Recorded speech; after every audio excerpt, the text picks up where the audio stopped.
Como deseaba dedicarme exclusivamente a la investigación de la verdad, pensé que debía rechazar como absolutamente falso todo aquello en lo que pudiera imaginar la menor duda, para ver si después de esto no quedaba algo en mis creencias que fuese enteramente indudable. René Descartes, Discurso del Método, capítulo 4.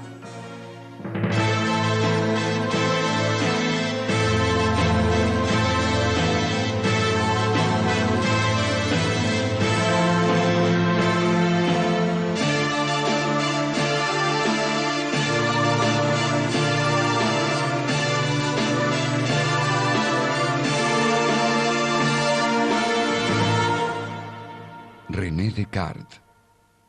Para ubicar a la vida de Descartes hay dos hechos fundamentales. Desde el punto de vista internacional europeo, la Guerra de 30 años, donde Francia, vencedora, aliada de Suecia, llega a desmembrar el Sacro Imperio Romano Alemán, que se fragmenta en una cantidad de principados, palatinados, etcétera, etcétera. El otro es los conflictos en Francia, los que se llaman los conflictos de la Fronda, que son las luchas de los señores contra la naciente monarquía absoluta. René Descartes nace en La Haya, en Turena, en 1596 y proviene de una familia noble, lo cual le permite acceder a una educación en un colegio de los más importantes de la Francia de aquel momento, que es el colegio de los jesuitas de la Flèche, que estaba en Anjou. Allí recibe una educación escolástica, que precisamente va a ser criticada por él a lo largo de su vida, en la medida en que no le proporcionaba las herramientas o la metodología como para acceder al descubrimiento de nuevas verdades. Más bien Descartes sí se opone a la escolástica, pero la escolástica decadente, lo que se llama segunda escolástica, que él estudió con los jesuitas en la Flèche, y también se opone al pensamiento aristotélico, lo que se llama pensamiento aristotélico heterodoxo, que era más bien un pensamiento materialista, ateo, etc. Eso con respecto a la escolástica, porque del pensamiento medieval auténtico, propiamente de la escolástica, propiamente de la patrística, como San Agustín, ya está probado de sobra que Descartes se nutre y se nutre abundantemente. Entonces, se lo considera Descartes habitualmente como fundador de la filosofía moderna, en el sentido de que inaugura una nueva perspectiva para pensar el mundo, totalmente diferente de la educación escolástica que recibe en el colegio de los jesuitas. De tal forma que no se podría conocer un autor si no se ve contra qué reacciona. Entonces no se podría conocer a Descartes sin conocer este movimiento, que es el de los llamados libertinos eruditos.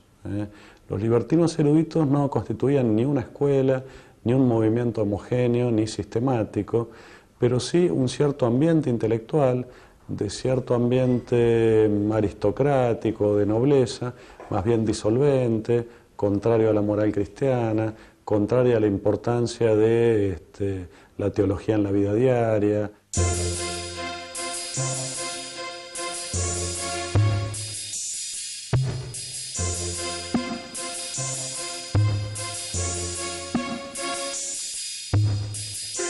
Luego de dejar la Flèche, Descartes estudió Derecho en Poitiers, obteniendo su licenciatura en 1616.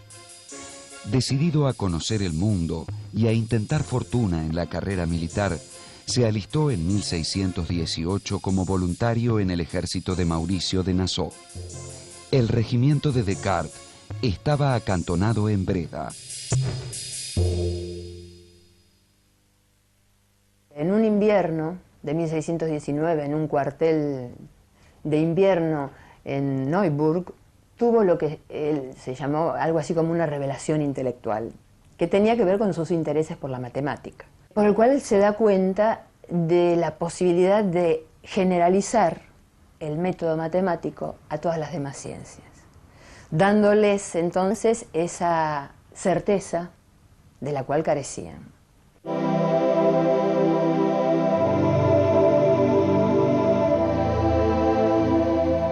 En 1619, Descartes quedó libre de su obligación militar y, deseoso de conocer el mundo, viajó a través de Alemania. Estuvo acantonado a orillas del Danubio y luego fue movilizado a Bohemia y Hungría. Descartes volvió a Francia en 1622. Liquidó entonces su patrimonio y vendió sus tierras, reservándose el derecho de conservar el título de señor de Perrón, que fue siempre su nombre oficial. Sin ser un hombre rico, su fortuna personal le aseguraba una vida acomodada e independiente. Además, había establecido ya una teoría de las tangentes que le había dado fama de gran matemático. Durante 20 años, hasta 1649, va a vivir en Holanda, y ese va a ser el periodo más prolífico de su producción, tanto en libros escritos como en cartas, en correspondencias con otros filósofos y científicos de la época, entre ellos un amigo que él tenía de la infancia del colegio de la Flèche, que era el padre Mersenne. Se instala finalmente en Holanda, cambia de lugares, pero siempre vive, cambia de casa, se muda frecuentemente, pero siempre vive en ámbitos rurales, es decir, apartados de la ciudad. Y en este retiro elabora su filosofía.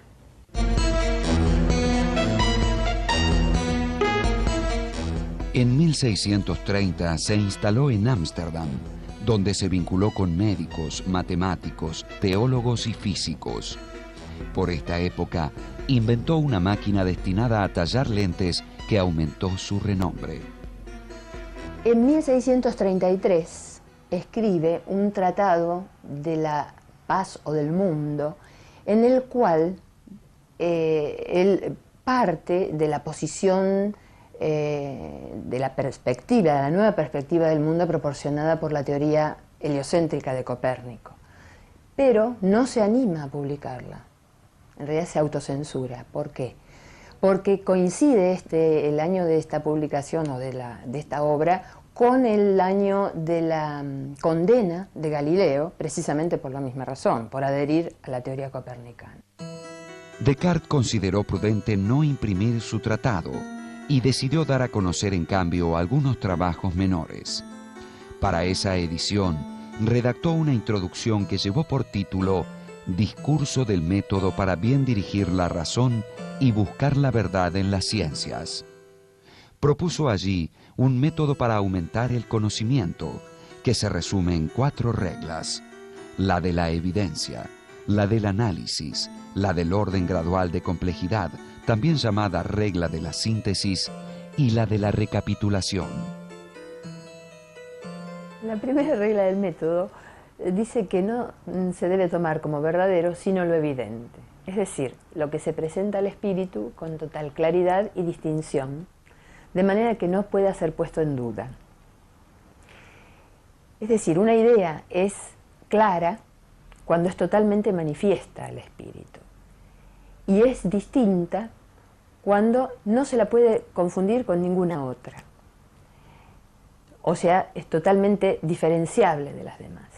Descartes dice, quiero llegar a una verdad absoluta. ¿Sí? Para eso voy a dudar de todo lo que creo. O sea, voy a dudar de todo aquello sobre lo cual tengo una mínima razón de dudar. ¿Sí? Esta es una duda metafísica. ¿Por qué? Porque no es una duda cotidiana. Nosotros podemos dudar cotidianamente, por ejemplo, del testimonio de nuestros sentidos, cuando confundimos una persona, o nos equivocamos a lo lejos, o pensamos que escuchamos un ruido en casa y era un ruido afuera, etcétera, etcétera.